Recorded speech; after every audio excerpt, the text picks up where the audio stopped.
I thought it'd be fun to start with the topic of rejection. You've mentioned it in a few other interviews. And I know you said for the longest time, rejection of Curie felt like rejection of Sarah. And you used to be so scared of failure, rejection, and being told no. And I think so many people listening can 100% resonate with that. I know I can, but I'm sure we'll talk a lot about your rejections. So much of business is dealing with that. So tell me, how did you overcome your own fears and manage the rejection that you face on a constant basis? Yeah, I love this question. I love talking about this because I think that starting a business is such a vulnerable thing, as is, starting a podcast. Like putting yourself out there, putting your art, your work out there for judgment is really, really scary. And I worked in venture capital before I started Curie. My job was, I was an associate. That's when we met. My job was to find entrepreneurs and for the fund that I worked for to invest in. So I met with hundreds of entrepreneurs. That was my job, was to meet with entrepreneurs every single day. And I think before I got into venture capital, I would look at, Forbes magazine, at these entrepreneurs on the cover, like Sarah Blakely, and be like, wow, like she must have something super special that I don't, or that nobody has. And I kind of put these entrepreneurs on a pedestal. And what was a really, I think, important part of this job for working in venture capital is I got to meet with the entrepreneurs every day. And after meeting with hundreds of them, I realized like there isn't actually anything different, or like these aren't some types of superhumans. Really, all it takes to be an entrepreneur is to have an idea and the guts to go out there and do it. And that's what stops a lot of people from going out and doing it, is the second part, which is the vulnerability and the fears that come with starting something and putting your work out there to the world for scrutiny. And it was a huge aha moment for me, where I was like, these people aren't any smarter or more special. They just have the guts to do it. And that's really all it takes. And that really motivated me. I had always wanted to start something of my own. And I was like, I'm going to go, you know what? If all these people can do it, so can I. I'm going to go out there and do it. And as soon as I had an idea that I thought was good enough, I just went out there and did it. And I faced so much fear. I wrote a ton about this back when I was first starting Curie, about just the fears and fear of failure and fear of being like a laughing stock. I was starting a deodorant company, and I'd be like, sometimes I'd wake up in the middle of the night and be like, who am I to do this? Like, why would I be successful at this? And really pushing through and conquering those fears has been so, so, so key to my success and to where I am today. And also acknowledging that rejection and fear of failure is never going to stop. Yeah. And by just powering through, you get stronger and stronger and stronger. And I was just saying, I think I said this on Shark Tank. I was like, every great thing that has happened in my business has started with a no. QVC said no to me. Shark Tank said no to me. Every retailer we're in has said no to me at some point. And just powering through and not letting those no's and that rejection get you down is, I think, the most important quality for an entrepreneur. I love that. And there's so many things that you said that definitely hit. One of them being, so many people have ideas, and it's really taking the guts to make that leap. And I had a similar situation. So when we had met, I think I was working at this tech startup here in LA. And this guy, the founder, was like his third time entrepreneur, sold his businesses, raised money before we had product market fit. And I remember that was my firsthand experience. And I was sitting there in a room. It was only like 5 of us at the time. And no one knew what they were doing. And I'm like, wow, this guy who has started businesses, like he doesn't even know the right next step. And it was just a good aha moment of, you just take one step in front of the other, and we're all figuring it out, no matter what stage you're in and how big your business is. And similar to you, I was like, oh, so you don't have to be this magical person that starts a company and put them on a or even like an expert in, like you said, like you don't even have to, I didn't know anything about cosmetics or personal care, but you know what? Now I'm an expert. And like, it just took doing it and learning and being curious and asking questions and networking, and you can become an expert in anything. So I think that's also a limitation people set on themselves, is like, I can't do this. Like, what business do I have starting a tech company or a personal care company. And I think especially women, whenever I talk to aspiring entrepreneurs, that's a lot of times what I hear is, I'm not qualified enough. Oh, I didn't get a degree in business. Like, therefore, oh, I didn't get an MBA. Therefore, I can't be a CEO. It's like, yeah, you can. Most of the CEOs out there just did it and figured it out, including myself. So I think that's a really great message. It's like, you don't need to know everything. Nobody knows everything. Most people are kind of just figuring out as they go. And that's like the whole reason I want to do this podcast. I'm like, I have friends, I'm having these conversations, I'm building in my own business, but it's not as glamorous. Like, let's have these real conversations, how we're all figuring it out. And also one thing, and this stood out, I was talking to a woman yesterday who was really trying to grow her business. She's like, I have these ideas, but so many people have done it before. And I'm like, but no one is you. You are Yeah. unique. Like, even Sarah, I'm sure you've thought that. Like, everyone's like, oh, there's natural deodorants There's out there. Like, deodorants out there. yeah. Exactly. So how did you kind of work through that for yourself? Because it's a narrative that so many people have. Yeah, I mean, that's another thing I hear a lot is like, oh, I don't have an invention. Like, I don't Yeah. have anything that I've invented. But like you said, I think it's about one, and this is what I did, which was like, I identified a problem. I wanted a problem that was a problem I had. I didn't want to build a company, and I know a lot of people do, but I didn't want to build a company where I was like solving problems that I didn't myself had. Like, I wanted to be my first customer. And so I was just like, what problems do I have? Like, what do I wish was better? And you don't have to reinvent the wheel. You just have to find something that needs to be improved and find creative and clever ways to improve it. And a lot of inventions are not completely novel. Like, most great companies are just born out of finding that opportunity to fix something that's broken or improve something that could be better, Yeah. and putting, like you said, putting your spin on it. And it's really about the person. I do a lot of mentorship, and one of the girls that I mentor was like, protecting her idea, and like didn't want to tell anyone her idea because she was afraid they were going to steal it. And I was like, girl, you have to go talk to people and network and share your idea, because the idea is like 20% The easiest of it. part. Yeah. That idea is the easiest thing. Yeah. Like, the execution and the people, like, that is what you've got that nobody else has. That's the other 80%. So that's, I think that just goes to show it's not about completely reinventing the wheel. It's that other 80%. It's your spin on things. It's you and the execution that really can create a huge business, even in a crowded space. Yeah. And I love that you said finding a problem that you identify with, because finding those tweaks and enhancements, it makes it a little bit easier, I think, at least from my perspective. But before, you were in the world of entrepreneurship from VC and then ultimately starting Curie, you actually had like a quote unquote safe job, right? You went to BU. By the way, I went to BU too. I don't know if we ever talked No about that. way. I didn't know Yeah. that. I studied finance. I think you were accounting. I'm like, we were in the same building, so I'm sure we That's crossed paths somehow. crazy. Yeah, Yeah. that's Small, wild. small world. But I know, similar to you, I also went down that safe route. So tell me more about, what did you envision your life to look like out of college? Because clearly you made a hard left turn and left all the comfort. So where did that kind of come from? And what did you envision your life to be at that time? Yeah, so that's so interesting that you went to BU, because you'll get this, like, Boston University, and especially the School of Management, the business school, it's on the East Coast, so it's very East Coast focused. It's investment banking, it's accounting, it's like banking, like all the like traditional industries and finance. Like, it was a very finance heavy school, especially when it came to like recruiting. And so that was really all I felt exposed to.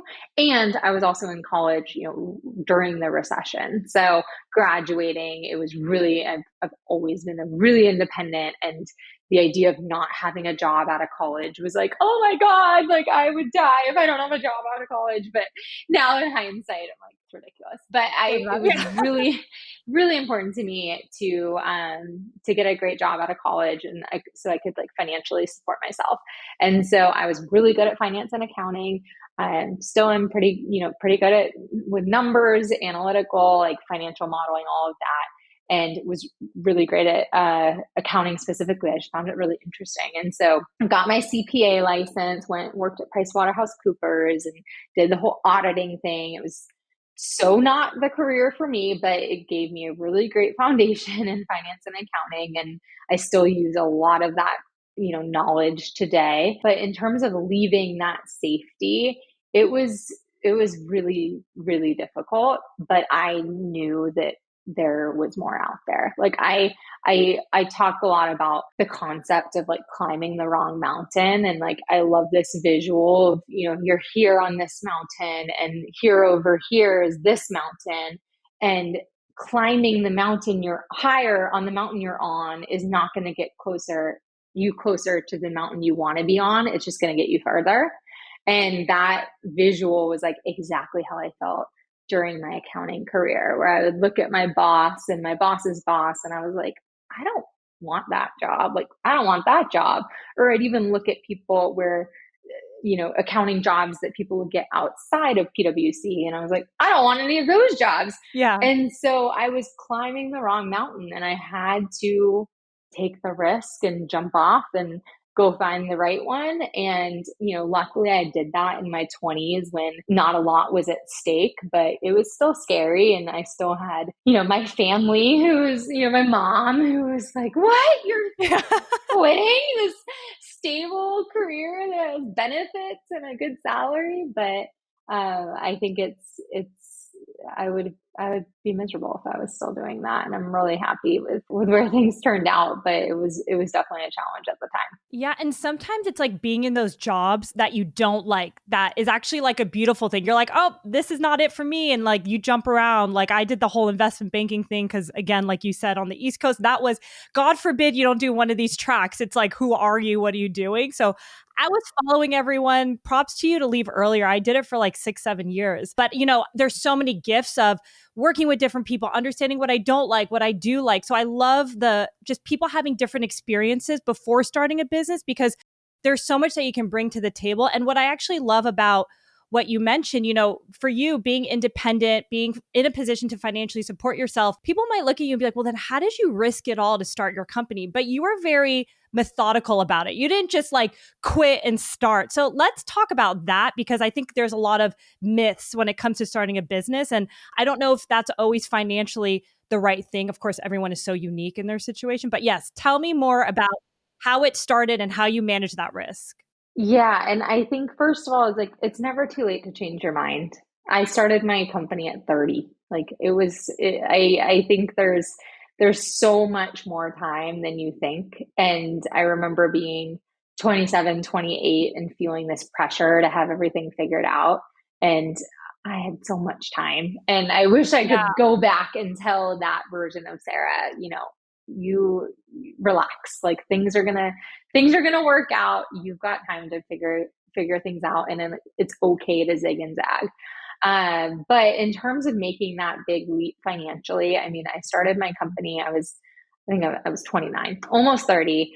I was single at the time, and living in San Francisco, and I knew that I couldn't quit my job and just start this little deodorant business because I wasn't there yet financially. So I put most of my savings, $12,000 of my savings, into our inventory and starting the business. So I knew that I was not going to be able to support myself financially and afford rent and, to live. I also just didn't want to put that pressure on the business. I didn't Totally. I didn't want to raise money, and that's a whole other story. Didn't want to raise money, and I didn't want to put pressure on the business where I was desperate and making maybe not the right choices for our customers because I just needed to make payroll or whatever. So I think in hindsight, like the way I ran the company for the first year and a half, even though it was hard and frustrating and really challenging, it really set the foundation for Curie. It was just me and my sister for that first year and a half. I still had a full-time job the whole time. So Curie was a total side hustle.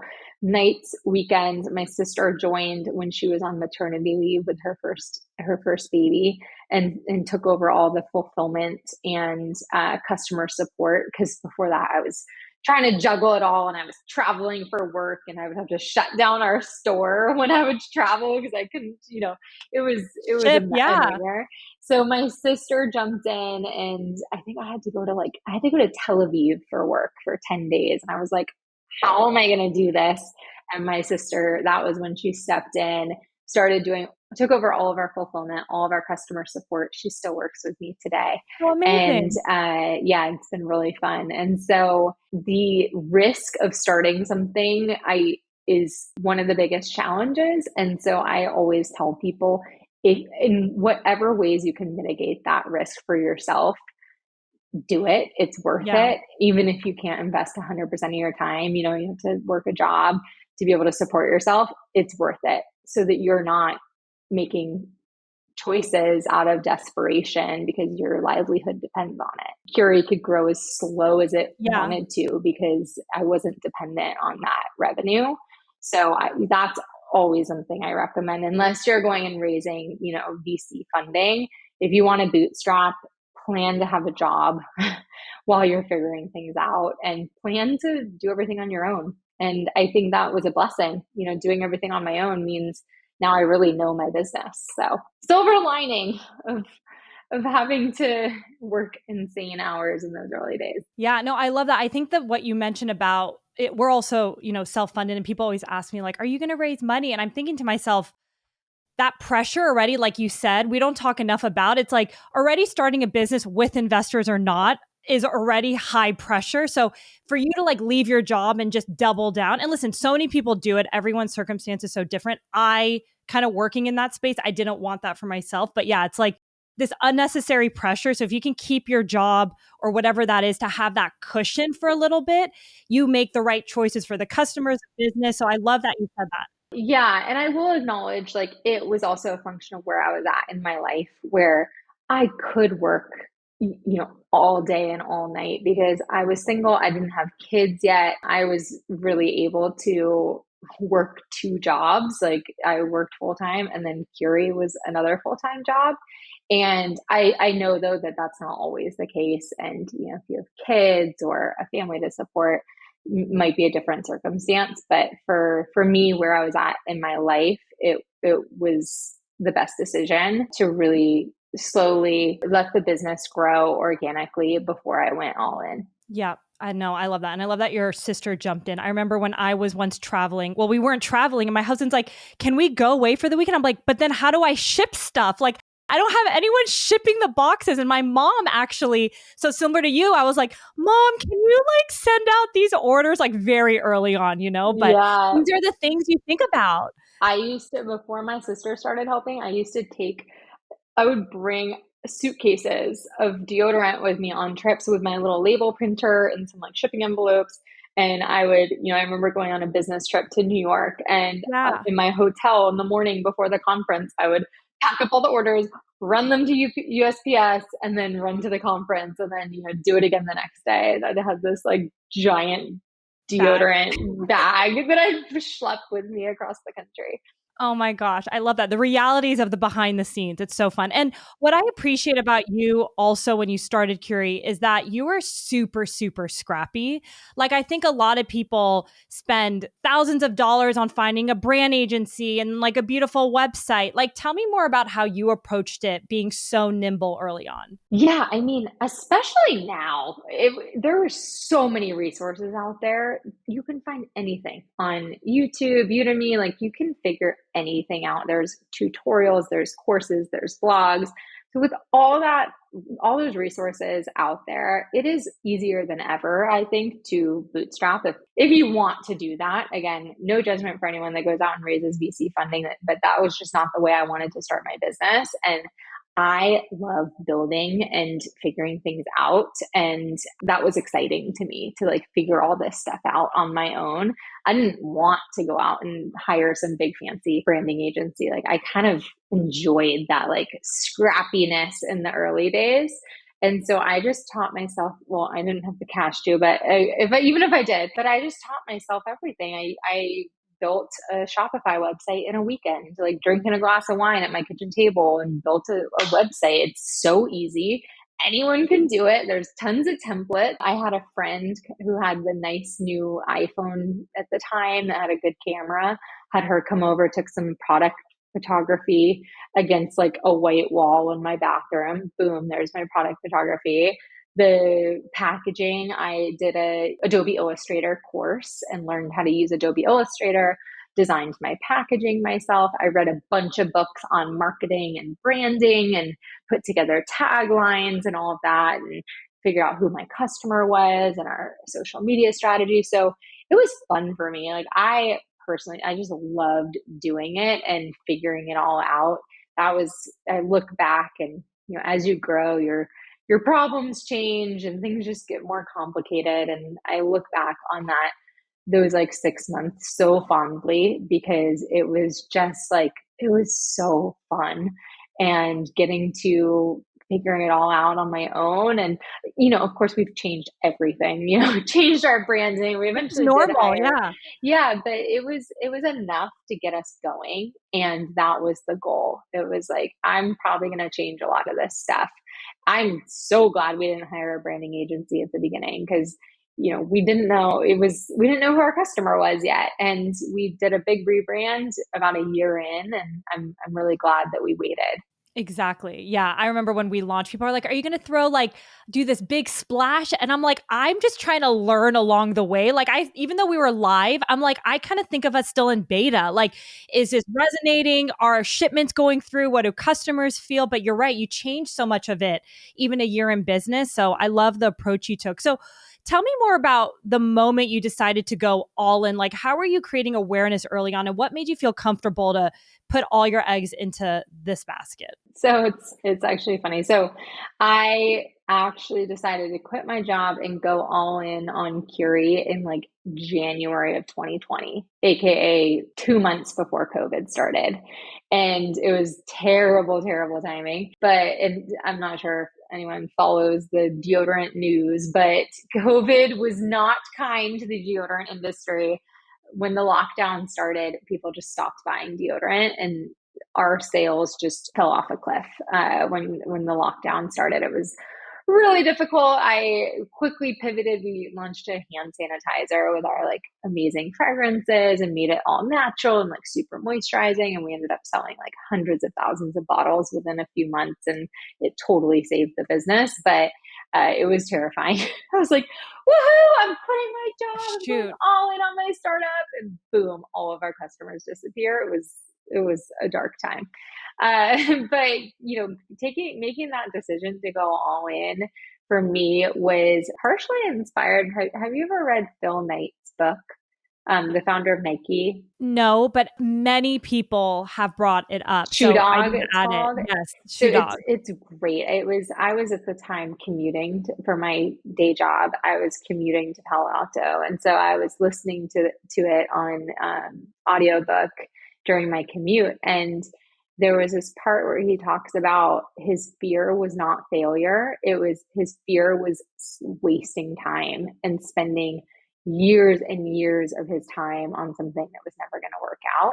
So he's like, I wasn't scared of failing, but like if I was going to fail, I just wanted to fail fast and like move on, take those learnings and start something new as quickly as possible.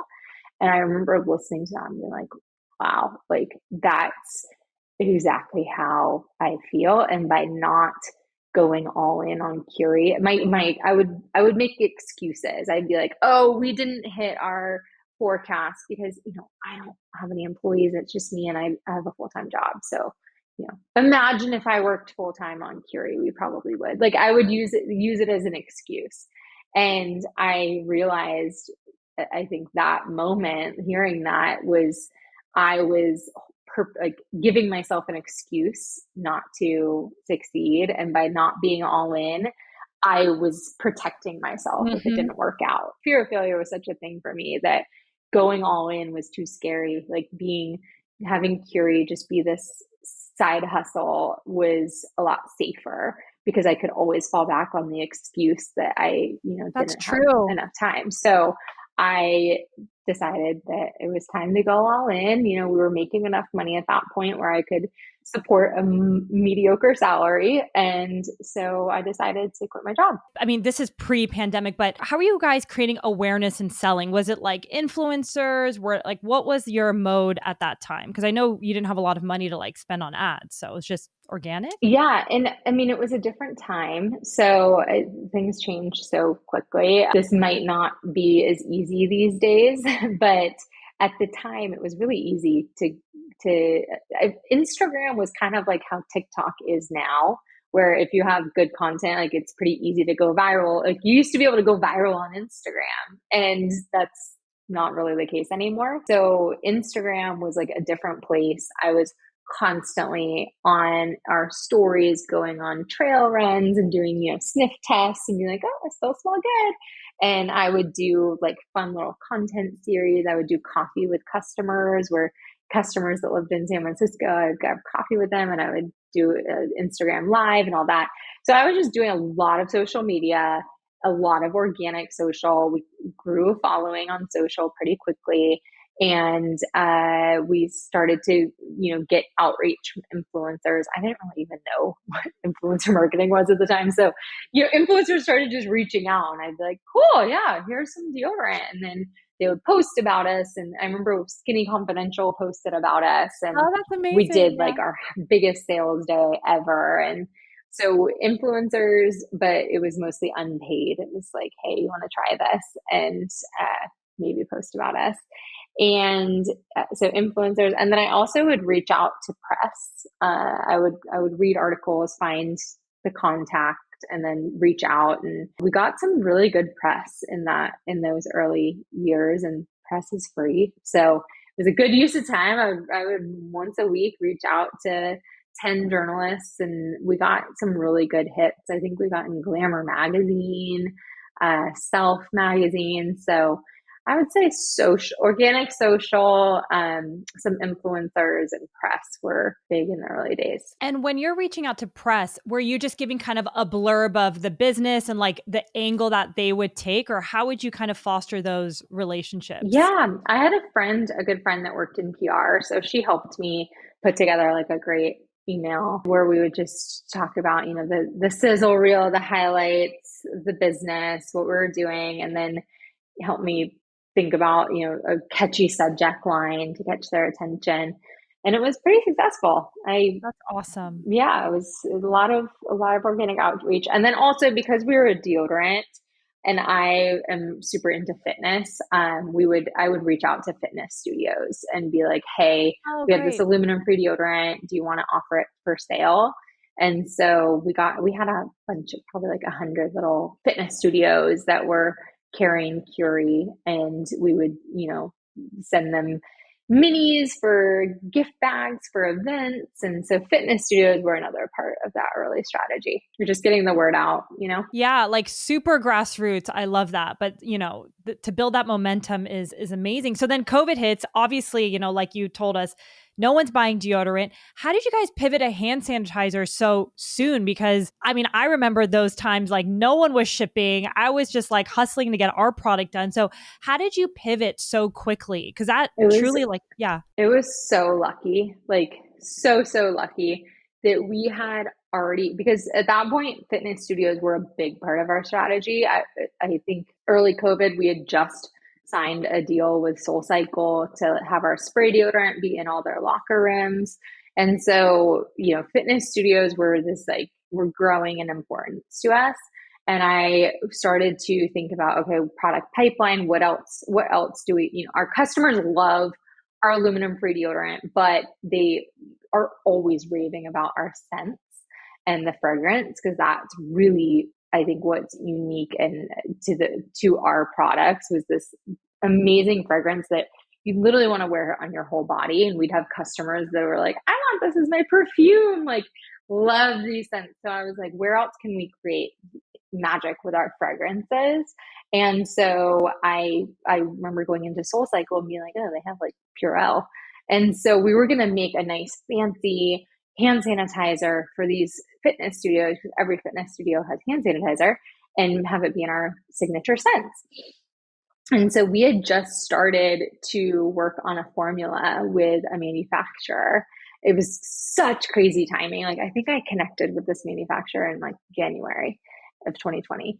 And so we were working on a formula, and we were planning to launch this in October. And so we weren't totally done. We didn't have any artwork. We didn't have bottles. We didn't, it was, I think we had just made, our second pass at the formula. And then COVID started. And the founder of this lab, it was amazing and so scrappy and so awesome and loved me.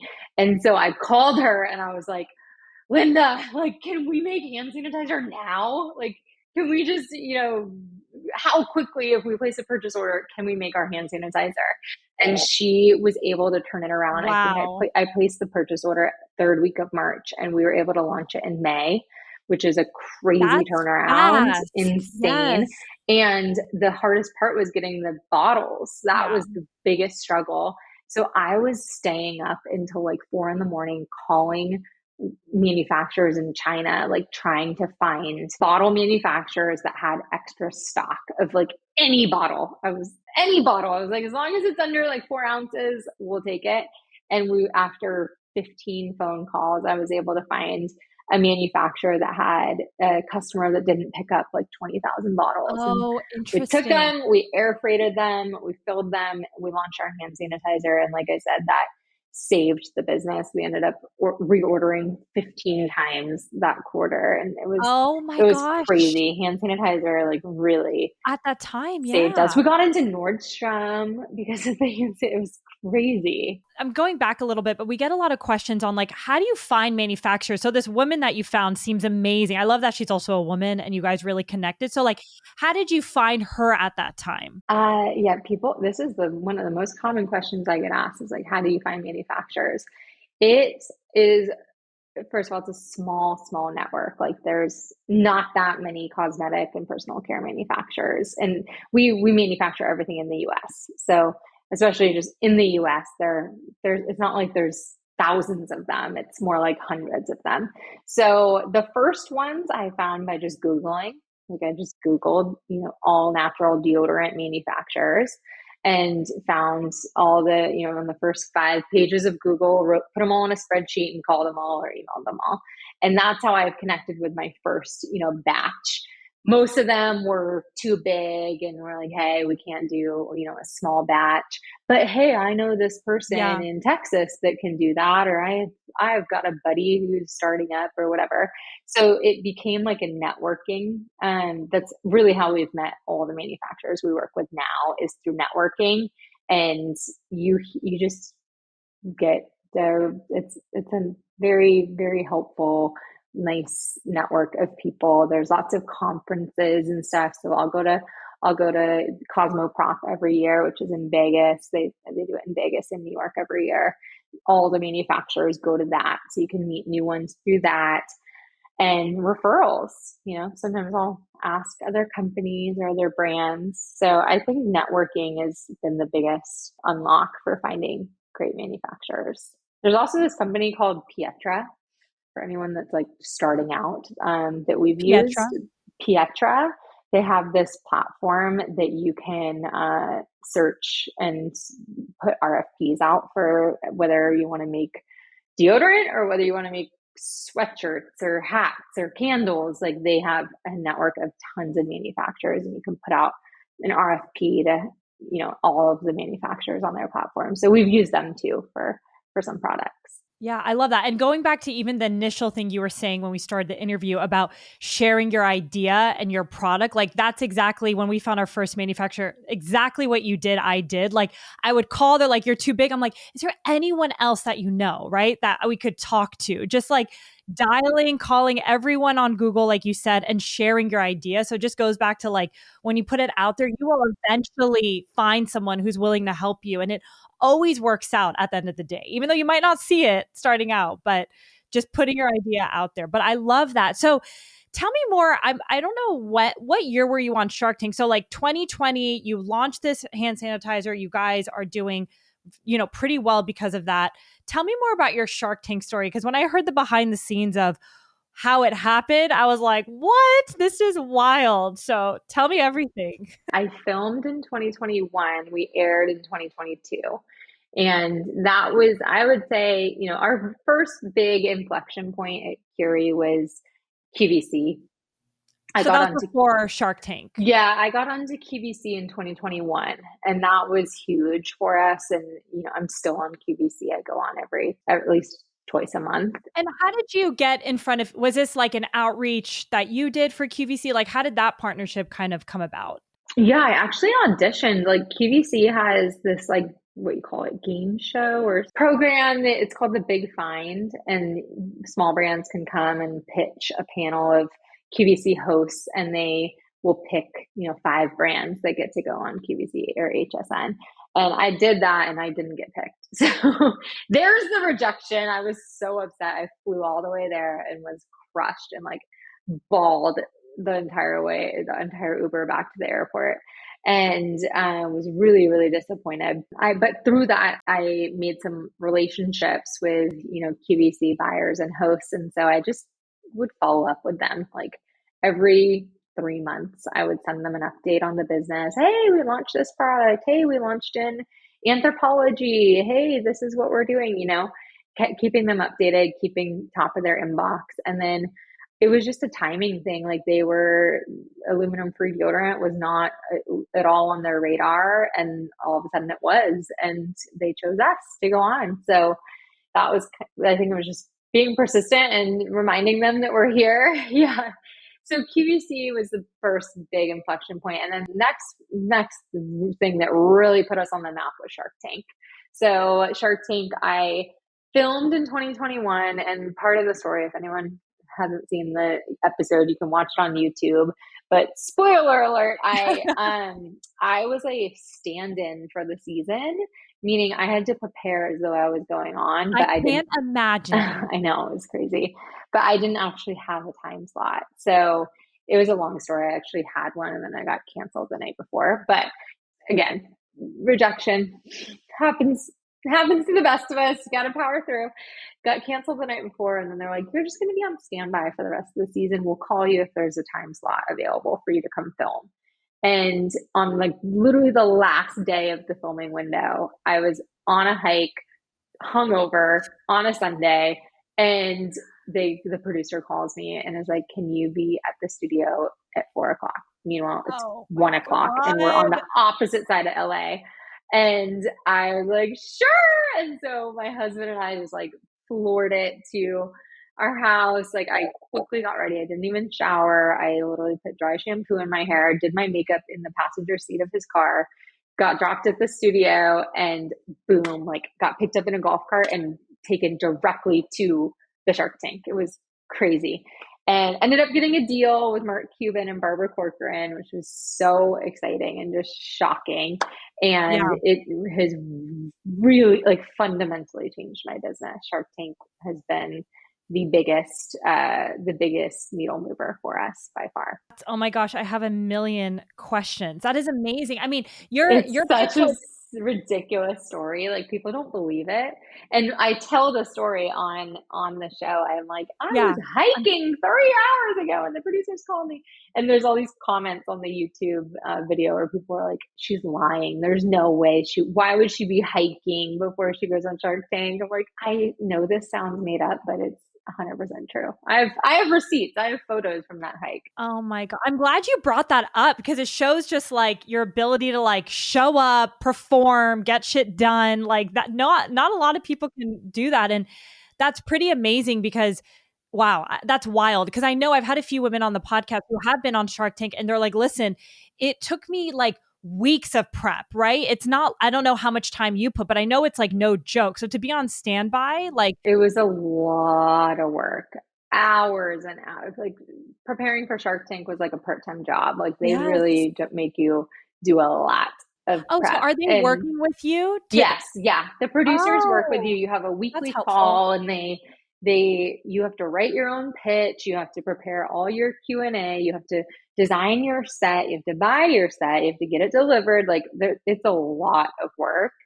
They're not helping with that much of it. So it was a lot of work with no guarantee. It was scary, but I knew how big the opportunity was. So I did it, and luckily it paid off. I joke that like I prepared for Shark Tank like I was an athlete going to the Olympics. I put so much time and energy into it. It was a lot, but I will say in hindsight, the way that it worked out, where because most people I know that went on Shark Tank, you go show up at 6 a.m. and you have to sit in a trailer for like up to 10 hours waiting to get called. And that was going to be me when I had a scheduled filming time. My call time was 6:30, and I was going to have to just sit in the trailer until they decided it's my turn. And the way that it happened was actually so much better for me because I would have gotten so nervous, so in my head. And by the time I went out there, I would have been like shaky and nervous out of my mind. But the way it happened, I didn't have time to be nervous. I was like, my adrenaline was through Oh the my roof. gosh. I was Yeah. like, I could have run through walls. Like I was on one when I went onto that set because I was just like, oh my God, like what had just happened was so crazy. And you can see in the episode, my energy was just shooting out of my ears because I was just pure adrenaline at that point, and I did not have 1 second to get nervous. Haven't watched the episode in a while, but I don't remember you being like so amped. You were still calm because sometimes when I'm in that mode, like I talk fast, like I'm on like another level. Sometimes I'm like, I don't know where I go. I'm like in the ether, but you were still like pretty calm and you looked grounded. But I would say because you're in there for an hour. I was So going to ask how long it yeah, was. I was in there for a full hour, so I calmed down as time went by. But yeah, I was pretty hyped up at the beginning. Oh my gosh. It was funny. I had she's so sweet, Lindsay McCormick. She's a founder of Byte. Yeah, she was on Shark. Yeah, she's amazing. And I think it was her where she was saying, I just wanted to make sure that I wasn't making any crazy faces because I know they take the cuts and put it like on something else. I'm like, oh my gosh, I never would have even thought about that. That's brilliant. So See, it was so long. Like an hour is a long time. And so yeah. the moments I kind of forgot there was cameras. Sure. I would imagine. Yeah. And so afterwards I was like, shoot, did I do anything embarrassing that they're going to put on there? Like I had no idea. Well, I could barely even remember. But an hour is a long time to be like on and camera ready. Yes. It Like was like TV a camera ready. marathon. Yeah. Obviously we don't see everything, but like the Q&A, was it majority of you speaking? Like how long are pitches typically and how much is Q&A? I'm always curious about that. The pitch is like 3 minutes. You write it, you memorize it, it's dialed, they make it a certain amount of time. So I think mine was like 2.5 or 3 minutes. So the pitch was like, 1%. It was mostly the Q&A. And the Q&A is like really overwhelming. And I had talked to people like Lindsay before I went on the show. I knew a few people, Natalie from Bala. I had a few friends that had been on the show and they kind of warned me, but it was really intense. Like all the sharks they're intense people. They have questions and they want to ask them. And so they're all asking at the same time and just peppering you and interrupting each other. And so I talked to someone that I talked to that had been on the show before, and they were like, you have to like command the room and they'll respect you for doing that. Like, don't let them control what's happening. Like, it's your job to be the moderator. And so I did that a lot. Like, I'd be like, Lori, great question. I'm going to answer Mark's question first, and then I'll get back to you. Rather than being like, like flustered, I just tried to like treat them like my, kindergarten classroom. Like, I know you all have That's a great questions, tip. but one at a time, please. And I would be like very controlled and methodical about it. Great question. I'll get back to you on that. Let me finish this and which I think does make them respect you a lot. That's great advice. I love that. And were there any questions where you were not sure how to approach it in any sense? No. Oh my God. No. I prepared, like I said, I prepared like a crazy person. My husband and I spent weeks, every night we would I sit love down. that. He would sit down on the couch and he would pretend to be sharks. And we watched enough Shark Tank where he knew all the personalities and would pretend to be Mr. Wonderful, being a jerk, or like pretend to be Lori asking about QVC. And he would ask me every question you could ever imagine. I made a spreadsheet of all the possible questions. There was no question that caught me off guard. I love that. And it's so good to talk about the behind the scenes because I think people kind of look at entrepreneurs or even look at you on Shark Tank. They're like, how does she know all that? It's like, oh, there's a lot of work that you put behind the scenes. And that's also business, right? Like people are like, Yeah. oh, like they just show up and, you're in Soul Cycle and QVC. It's like, there's actually so much prep work that Yeah. no one sees. Maybe your partner and best friends and family, like people think it's very glamorous. I'm like, there's a lot of invisible work that goes on that people don't realize. So I love that you just kind of shared that. And it helped that it's my business and I'm in it every single day. Like it was maybe impressive on the outside watching how I responded to questions and quick responses, doing quick math. And people, I'll look at the comments on YouTube and I'm like, yeah, it seems impressive, but like it is part of me. Like Curie is my baby. I know everything and there's no question that they could ask. That's like if you did a personal interview, like It's there's no true. question someone could ask you that you don't know about yourself. Like it is different when you're doing a Q&A for your own business than, some other Like job or subject. something. Yeah, that Yeah, is or like your true. job or like some subject that maybe you don't know everything. But I'm like, this is my business. There's nothing I can't answer. I love that. So tell me more about because we didn't talk about if you fundraise, but you put 12K in the beginning. Before Shark Tank, did you raise any money? Like how did you think Yeah. about okay, Yeah. So bootstrap the business, $12,000 of my savings at the beginning. And then when I quit my job, I did go out and raise some outside funding. Overall, we've raised around 1 million. We haven't gone out and raised institutional capital, mostly angel investors, small family offices. And that really helped hire a team and get us in a good position to scale. got it. Yeah, because I know Shark Tank, I mean, you talk to like investors, they talk about on the show like a solid amount of equity, right? But obviously the brand, like who they are and everything. So We also have a line of credit, which is huge. I think any business that's, doing over a couple $1 million in revenue should go out and get a line of credit, especially a product business that has working capital needs like ours, because we got into 4,000 Walmart doors last year and, the business grew 600%. So like I could not have possibly sustained that level of growth and a full chain Walmart launch without that line of credit. Because if you have a product like ours, you have to manufacture it months before it goes into stores or gets sold to a customer, and you got to float that cash. And so the line of credit has been like instrumental to our success and like ability to grow quickly. that's incredible. And I know, you mentioned QVC was big inflection point. Shark Tank was huge. I know the behind the scenes of that also was tough in terms of you guys were selling out, going on pre-orders. Like, yeah, that's amazing. But like operationally, I'm sure it was a lot, like a lot of people reaching out. So did that experience kind of set you up to think a little bit more about scale, which, obviously now you're in Walmart. So was that a little bit easier of a transition for you? Or it's No, different? so Yeah. hard. It's all hard. Every step in the business is hard. I mean, I remember in the early days, I probably even before, no, right after I launched, I reached out to Priscilla from Coco Kind. You know that Oh, brand? yeah. Uh-huh. Yeah, she lived in San Francisco. I started the business in San Francisco and I reached out to her on Instagram and we got coffee. And she was a few years ahead of us. And I remember her being like, this is the fun part. Like, just enjoy it because as you grow, as you make more money, more problems, like as the business grows, your problems are just going to get bigger and scarier and less fun.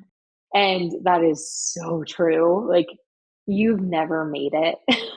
Like, even when we blow through our forecasts and things are doing amazing, like, all it does is bring more new problems to solve. And that's like never ever going to change. I don't think it's ever going to be easy at any point. Yeah. It's so funny. I threw like this poker event and had women founders come, and all of them were asking like, "Oh, how's BM, my business, doing?"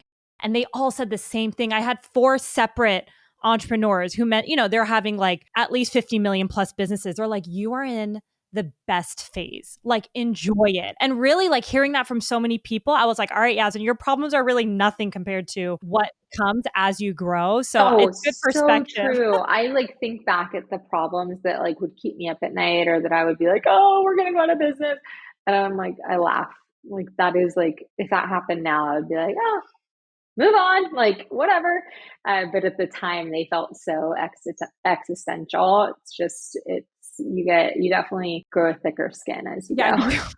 I'm like, those little things don't phase me, but then you always elevate to a new level where you're growing and figuring it out. Yeah. So you're always getting challenged in the next phase of the business. But no, I would love to just maybe end on one thing. You've kind of like a theme. A lot of what we talked about is the challenges. And I love talking about this because it's reality of what happens behind the scenes. But how do you kind of manage your mental health, your joy? Because I know sometimes it could be all encompassing where you can easily burn out, right? So how have you kind of laid the platform for yourself for like longevity and enjoying the process? Because that's also like a huge part of it, right? Is just staying in the game, which is Yeah. not easy. Not dying. I know. Not dying. Yeah.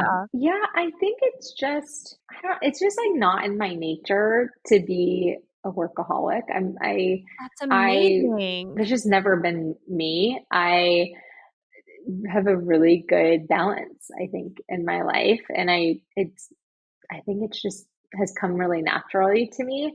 I know that I need breaks and I know how beneficial prioritizing my health. I work out every day. I usually log off at like by 5 o'clock every day. And I'm not like burning the midnight oil. My husband and I have dinner together. We, watch shows together. Like I would not classify myself as like a workaholic. I think also I love that the culture is changing around that too, with the old like Gary V hustle mentality is like kind of dead. People are realizing like that's maybe will work for a short period of time. And I do work in sprints. Like if we have something, Walmart launch, new Yeah. product launches, like I am buckled down and I'm working my butt off, but that's not sustainable for me. And especially being in my 30s, I'm just like, I'm tired. I don't want to work past 10 o'clock at night. So I do think I like have a pretty good balance. I prioritize my fitness. I eat well. I sleep. I don't let my work cut into my sleeping hours. I go on vacations. So, sometimes I'll take a Friday off and go hang out with my nieces and nephews. Like I don't think that that's like ever been an issue. And I think that I've built that into the company really since day one. That's incredible. I'm so inspired, Sarah. That's amazing. I mean, I had to learn the hard way. I feel like being in finance, my body has learned to just sit and work, but when you're starting your own business, like that doesn't equal success. It's like No, it's very it does the different. Yeah. opposite. I think 100%. seriously, like I went on a vacation. My first like vacation since starting the business was in 2020, and my husband and I, and it was the first time I'd had employees. So I was like, oh my god, I can go on vacation, and you guys can do everything. Like awesome. And it was so scary, but we took I think like a week off, and I like fully unplugged and just trusted everyone to get stuff done.